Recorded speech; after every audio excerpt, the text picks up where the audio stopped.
Nestled beneath a canopy of leafy trees, the small coffee shop seemed like a sanctuary, hidden away from the chaos of the bustling streets. Sunlight filtered weakly through the large glass windows, casting delicate streaks of light onto the wooden floor and across the tables. In the far corner, Linda sat alone, her figure partially illuminated by the gentle glow.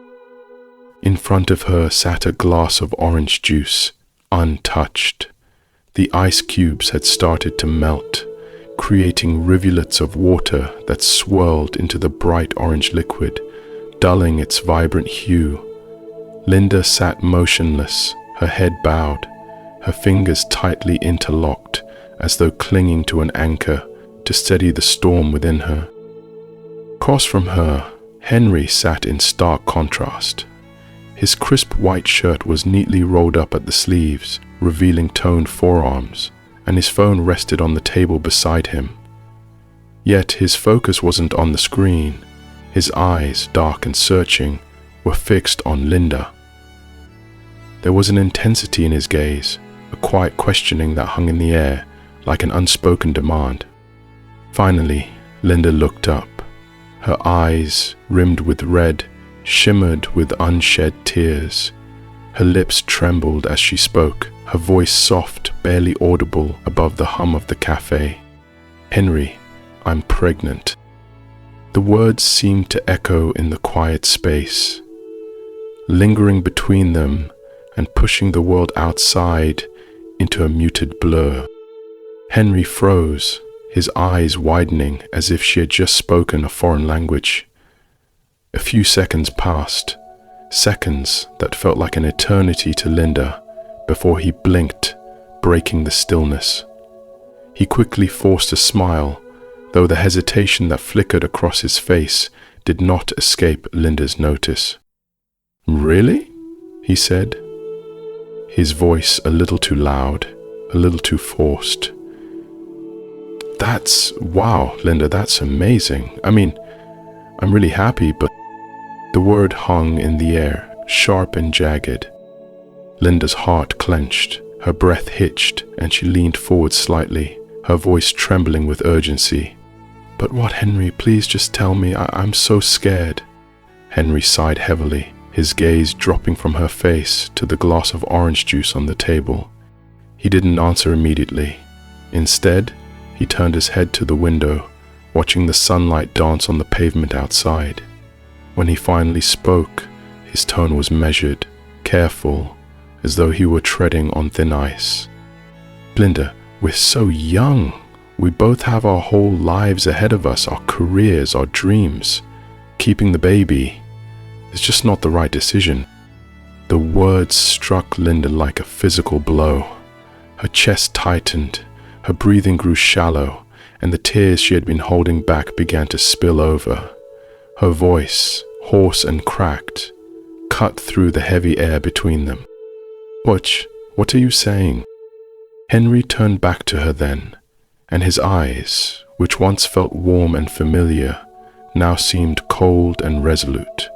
Leaning forward, he clasped his hands together as if trying to reason with her.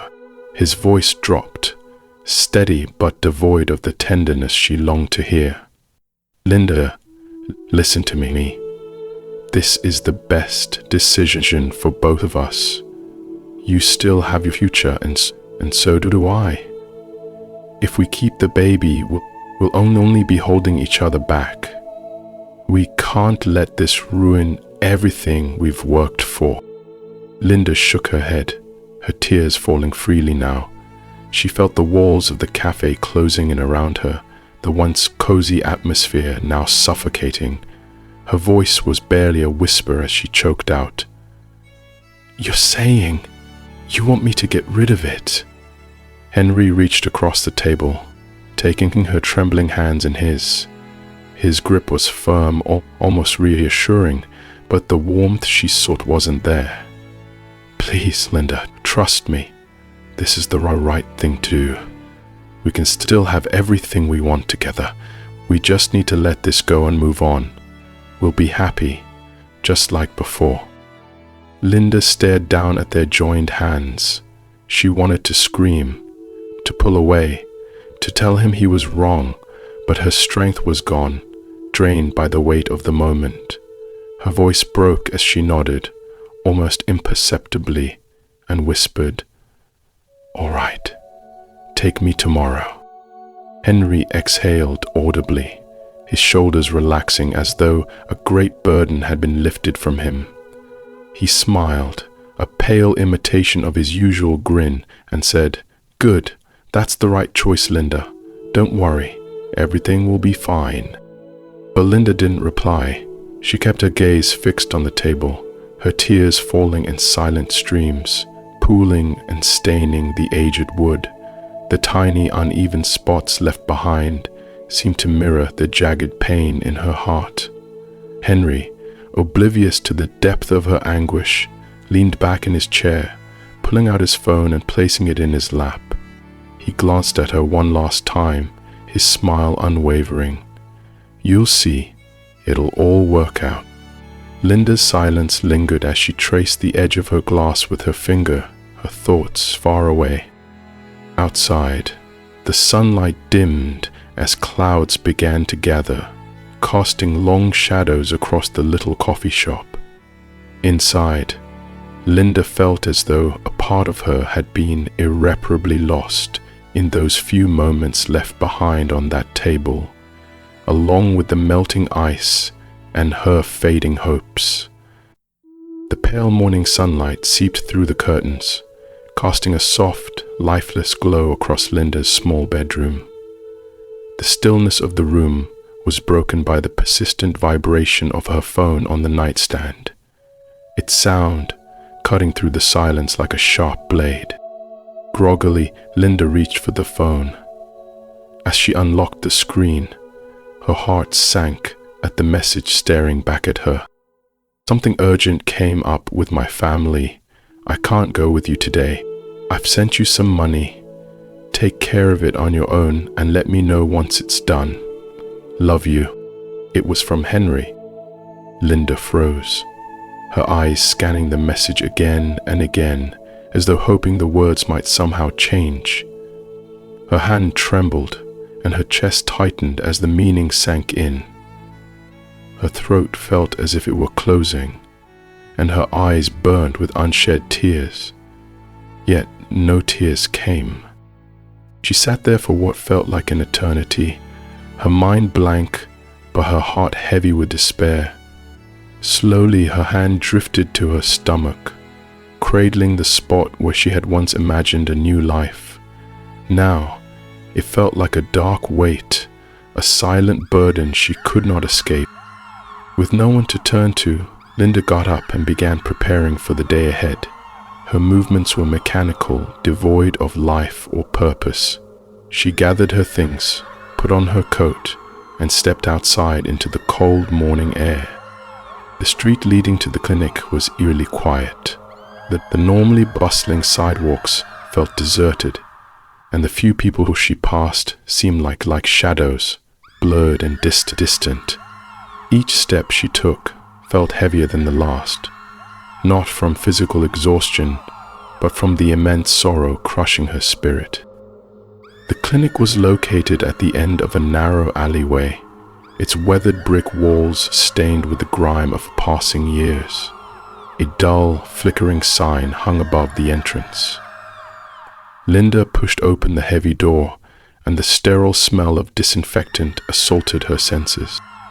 She didn't speak to anyone, didn't meet anyone's eyes. She simply followed the instructions given to her, her silence a shield against the chaos swirling inside her. The room was stark white, cold and unwelcoming. Bright fluorescent lights bore down on Linda, their glare forcing her to close her eyes. As she lay on the table, the sterile instruments around her and the clinical efficiency of the staff only heightened the surreal nature of the moment. Pain rippled through her body, sharp and unrelenting, but it was nothing compared to the ache in her chest. The room faded around her, becoming a blur of harsh light and muffled sounds. All she could hear was the relentless pounding of her heart, each beat echoing the words she longed to forget. Take care of it on your own. When it was over, Linda sat up slowly, her movements sluggish. She felt hollow, as though she had left a piece of herself behind in that room. As she stepped outside, the cold wind bit at her skin, seeping through her thin coat and chilling her to the bone. She pulled her phone from her pocket, her fingers shaking as she typed a message to Henry. It's done. She waited. No reply. Linda's fingers hovered over the screen before she pressed the call button. The line rang once, twice, before the automated message broke through. The number you are trying to reach is currently unavailable. Please try again later. She tried again, and again. Each time, the same cold response greeted her. Her hands clenched around the phone as hot tears finally spilled over, streaking down her cheeks. Standing in the middle of a busy street, Linda screamed, "Henry, you're a coward." Heads turned briefly in her direction, but no one stopped. No one cared. The world moved on, indifferent to her pain. Linda collapsed onto the curb, her body racked with sobs. She covered her face with her hands, her tears falling onto the pavement, mingling with the dirt and grime. In that moment, Linda knew with a devastating certainty she had been abandoned, left to face the enormity of her loss alone. That night, Linda lay on her bed, staring blankly at the ceiling. Her body was heavy with exhaustion, yet sleep eluded her. Every time she closed her eyes, memories of the day flooded her mind. "This is just a bad dream," she whispered to herself. "Tomorrow, I'll wake up and everything will be different." But deep down, she knew the truth. At 3:14 a.m., Linda woke with a start. Her breath came in shallow gasps, and her chest heaved as though she had just run a marathon. In her dream, she had seen the baby, a tiny, fragile figure, crying out in the dark. The cries had pierced the air, growing louder and more desperate as Linda tried to reach for the child. But no matter how hard she ran, her hands could never touch it. Her heart raced as she sat up in bed. Wiping the cold sweat from her brow, she grabbed her phone, hoping music might drown out the lingering echoes of the dream. The screen lit up on its own. A chill ran down her spine as an image of the ultrasound appeared, sharp, vivid, and impossibly clear. Panicked, Linda tried to close the image, but the phone seemed to have a mind of its own. The screen flickered between the ultrasound and an empty black void. Then came the sound. A baby's cries.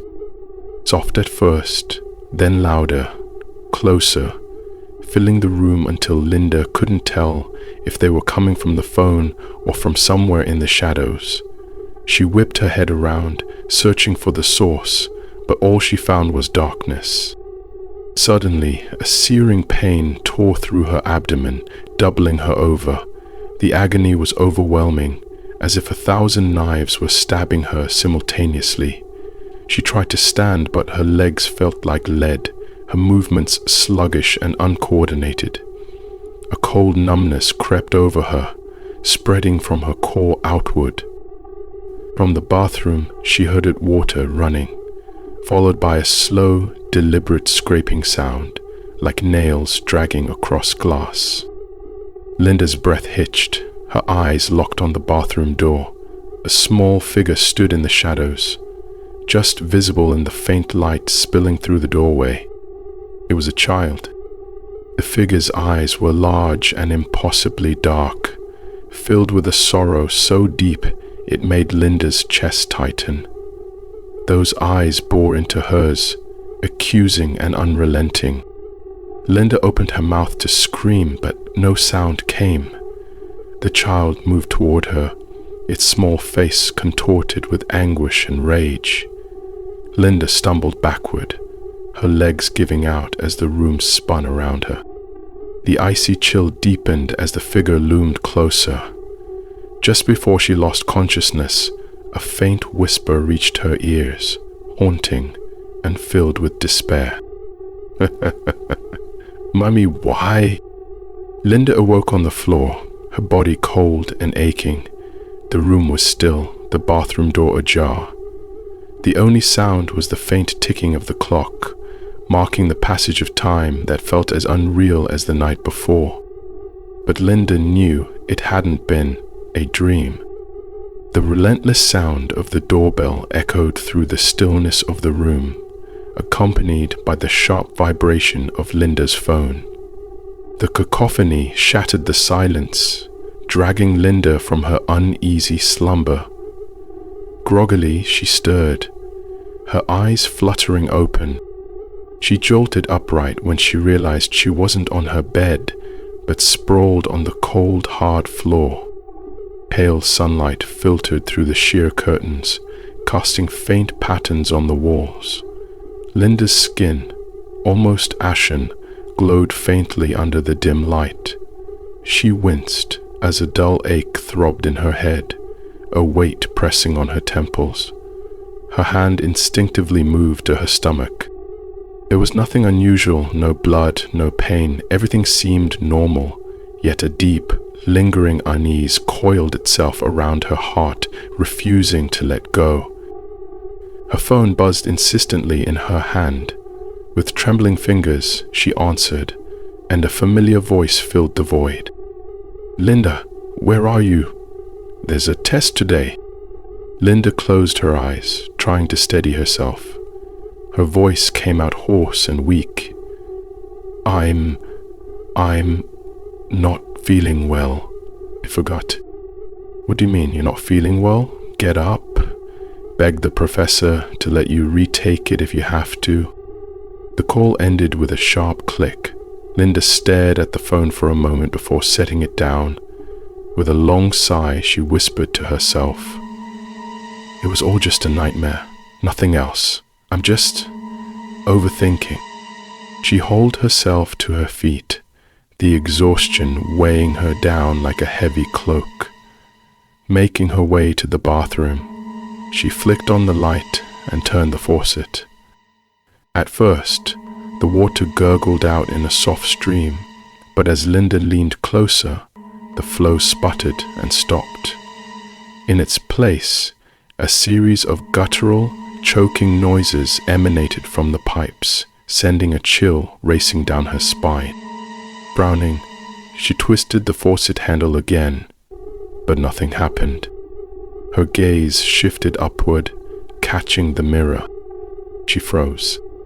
Etched into the surface of the glass were long, jagged scratches, as though sharp claws had raked across it with violent intent.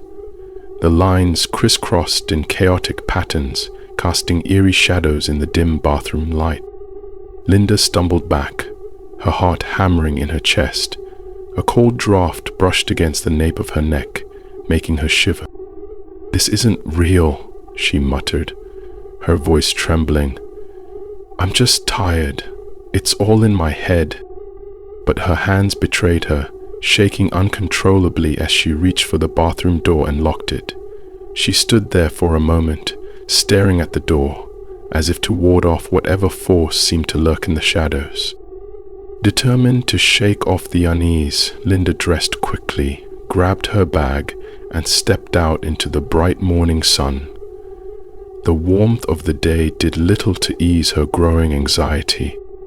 The bustling streets were alive with the sounds of honking cars and murmuring passers-by, but to Linda, it all seemed distant, like a muffled soundtrack playing far away.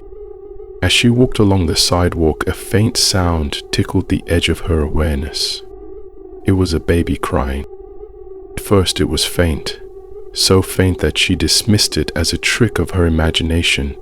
But as she moved forward, the cries grew louder, closer, and more insistent. Linda's steps faltered. Her head whipped around as she scanned the street behind her. It was empty. The only figures were strangers walking in the opposite direction, oblivious to the sound that now seemed to follow her like a shadow. Her breath quickened and she gripped the strap of her bag tightly, picking up her pace. "It's not real," she whispered, her words almost lost amidst the growing cries. "It's not real." But the sound persisted, gnawing at her resolve, wrapping around her like a suffocating fog. By the time Linda reached the classroom, her legs felt heavy and her heart thudded erratically in her chest. She slipped into her seat quietly, hoping to blend into the background. But her pale complexion and hollow eyes didn't go unnoticed. A friend leaned over, placing a hand on her shoulder. "Linda, are you okay? You look awful." Linda forced a weak smile. "I'm fine. Just didn't sleep well." Her friend frowned but didn't press further. Still, Linda could see the skepticism in her eyes. Settling into her seat, Linda let out a slow breath, trying to center herself. She glanced around the classroom, the familiar setting offering a fleeting sense of normalcy. But it didn't last. The cries returned, faint but unmistakable. They echoed in the corners of her mind, relentless and unyielding. Linda gripped the edge of her desk, her knuckles white. She pressed her lips tightly together, her heart pounding. The cries seemed to grow louder, drowning out the faint chatter of her classmates and the rustle of papers. The rest of the day passed in a haze. Linda moved through her routine like a ghost, her thoughts consumed by the haunting cries and the weight of her own guilt. By evening, as she walked home, the city lights flickered on, casting long shadows on the pavement. Linda's steps slowed as she approached her apartment, the familiar building now feeling cold and uninviting. She paused at the door, her hand hovering over the handle.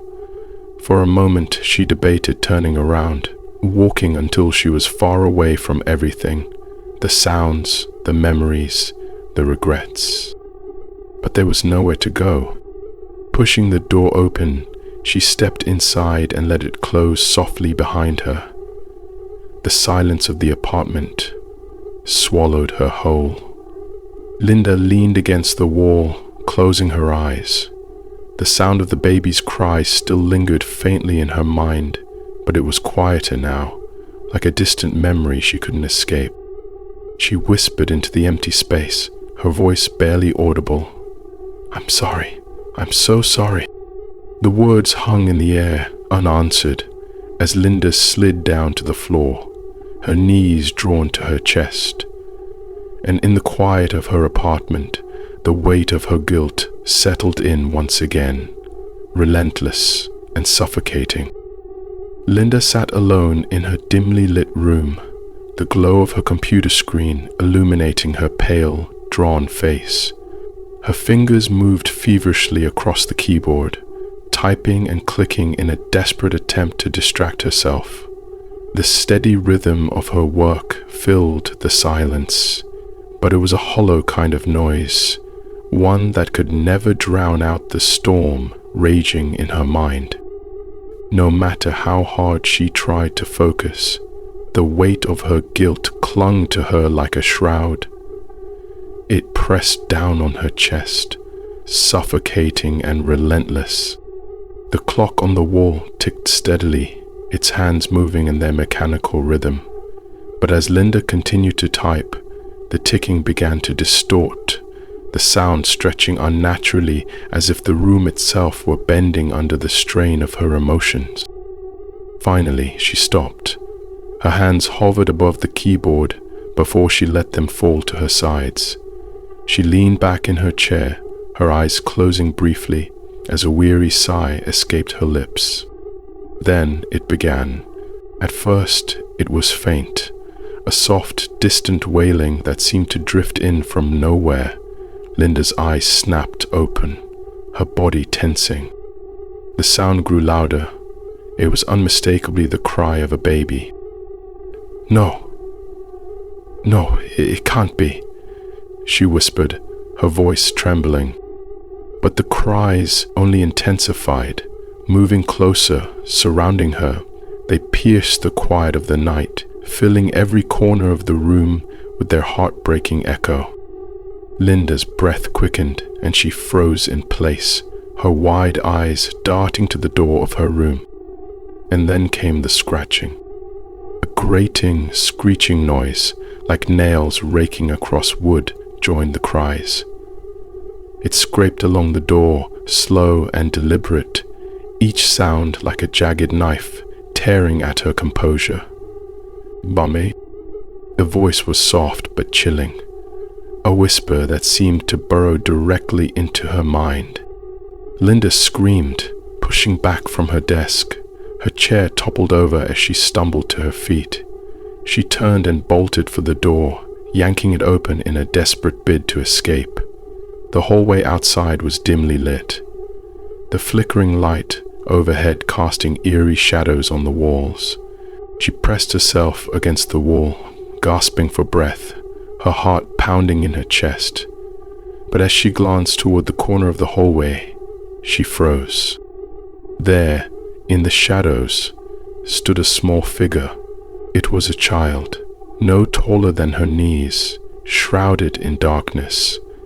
Its outline was faint, but its presence was undeniable. The faint glow from the overhead light caught its form, casting a long, distorted shadow across the floor. Linda's heart skipped a beat. She couldn't move, couldn't speak. Her lips parted as she tried to form words, but all that came out was a shaky breath. How is this possible?" she whispered. The child tilted its head upward, its face coming into view. Two large, dark eyes stared back at her, eyes that seemed to hold an eternity of pain and resentment. The child stepped forward. Each movement was slow, deliberate, and with every step, Linda felt her courage crumble further. The air around her grew colder, the chill biting into her skin. "Stay back," she pleaded, her voice breaking, but the child did not stop. Linda's mind reeled, flashes of memory flooding her vision. She saw herself in the clinic, her hands trembling as she signed the consent form. She heard the sound of the doctor's voice, the mechanical hum of the machines, and the muffled cries she had tried so hard to ignore. The baby's voice rose again, its cries cutting through the air like a blade. "Mummy saved me." Linda collapsed to her knees, her hands clutching at her head as tears streamed down her face. The room around her blurred, and the child's presence grew stronger, its shadow stretching towards her like an engulfing wave. I didn't have a choice," Linda sobbed, her words tumbling out in broken fragments. The child extended a small hand toward her, its fingers curling slightly as if to reach for her. Linda felt an icy grip tighten around her, pulling her into an abyss of despair. The air grew heavier, pressing down on her chest, suffocating her. "Please," she begged, her voice hoarse and desperate. "I'm sorry. I'm so sorry." The child stopped. Its dark eyes softened, the raw anger in them giving way to a deep, sorrowful sadness. The small figure tilted its head downward, and its hand fell to its side. For a moment, neither moved. Then, the child began to fade, its form becoming translucent as if dissolving into the air. It stepped back, further into the shadows, until it was gone. Linda collapsed fully onto the floor, her body trembling uncontrollably. Her breaths came in ragged gasps as the cold in the room slowly dissipated. The only sound left was the faint ticking of the clock, once again steady and unbroken. She lay there for a long time, unable to move, her tears soaking into the wooden floor. The emptiness in the room seemed to mirror the void in her heart. It was as though the child had taken a part of her with it, a piece of her soul that she would never get back.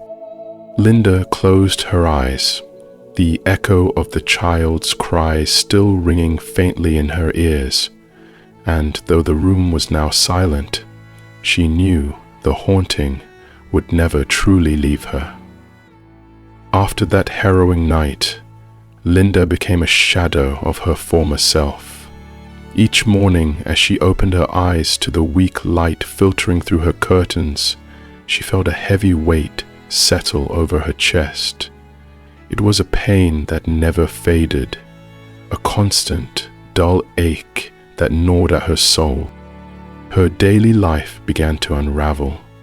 She withdrew from those around her, avoiding friends, skipping classes, and neglecting her part-time job. Even simple errands became unbearable. Whenever she ventured outside, it felt as though every passerby was staring at her, their eyes filled with silent judgment. They know, she thought. They must know what I did. The guilt clung to her like a second skin, an inescapable reminder of her past. As time went on, Linda sought solace in a small temple on the edge of the city. Every week, she would kneel before the serene statue of the Buddha, her hands pressed together in silent prayer. Tears streamed down her cheeks, falling onto the cold stone floor beneath her. "I'm sorry. Please forgive me," she whispered, her voice breaking with emotion. She carried with her the ultrasound image of her baby, carefully folded and tucked into her pocket. Placing it gently on the altar, she lit incense and prayed fervently for the tiny soul she had lost. "Find peace," she murmured, her voice trembling. "Wherever you are, find peace." But no matter how many times she returned, the ghosts of her actions continued to haunt her. Even as she prayed and sought forgiveness, the baby's cries echoed in her mind each night. It was a relentless torment that left her feeling hollow and powerless. One night, after an especially long day, Linda collapsed onto her bed, utterly exhausted. The room was bathed in the faint glow of her bedside lamp, the light barely piercing the oppressive darkness. She closed her eyes, hoping for even a brief escape from her torment. But the familiar coldness crept in once more. The clock struck midnight, its chime barely audible over the heavy silence that filled the room. A shiver ran down Linda's spine as she stirred from her sleep. She felt it, a cool, gentle breeze brushing against her face. Her eyes fluttered open, and there, standing at the side of her bed, was the child. It stood silently, its small frame illuminated by the dim light from the corner of the room. Linda's breath caught in her throat, but she didn't scream. This time, there was no terror in her heart, only a profound sadness. Tears welled up in her eyes as she gazed at the child. Its dark, sorrowful eyes stared back at her, unblinking. "I'm sorry," Linda whispered, her voice quivering. "I'm so sorry." The child moved closer, its small feet soundless against the floor. But its expression was different now. The anger that had once burned in its eyes was gone, replaced by an almost serene calmness. It reached out, its tiny hand brushing gently against Linda's cheek. The touch was cold but tender, sending a wave of strange comfort through her. Linda closed her eyes, tears streaming freely down her face. She felt as though the child's touch carried an unspoken forgiveness, a release from the shackles of her guilt. When she opened her eyes again, the child was gone. When she opened her eyes again, the child was gone. The room was silent once more, save for the faint hum of her bedside lamp. Linda sat up, wiping her tears with trembling hands. For the first time in what felt like an eternity, the oppressive weight in her chest had begun to lift. The next morning, Linda left her apartment with a sense of quiet resolve. In her hands, she carried a bouquet of white flowers, their delicate petals swaying gently in the cool breeze. She traveled to a small cemetery on the outskirts of the city, a serene and secluded place, far removed from the noise of urban life. The air was crisp, and the sunlight filtered softly through the branches of ancient trees. Linda walked slowly, her steps measured, until she reached a small, nameless grave. Kneeling down, she placed the bouquet at its base, her fingers lingering briefly on the soft petals. "I'm sorry," she said softly, her voice carrying in the stillness. "I'll live better for you." She sat there for a long time, her gaze fixed on the horizon. The wind stirred gently, rustling the leaves and brushing against her face. It was as if the world itself was listening, acknowledging her words. The cries that had haunted her for so long were gone, leaving behind a profound silence. But within Linda's heart, the pain lingered, a quiet, enduring ache that she knew would never fully fade. It was a reminder of the choices she had made and the life that had been lost. Yet, amidst the sorrow, there was a flicker of hope. Linda knew she could never change the past, but she could strive to honor the memory of her child by living a life filled with compassion, responsibility, and love. The haunting days of her life had left an indelible mark on Linda's soul. Each step forward was a testament to her resilience, a journey shaped by the painful lessons of loss and forgiveness. A story served as a reminder, a quiet warning of the weight of our choices and the enduring impact they have on the lives we touch.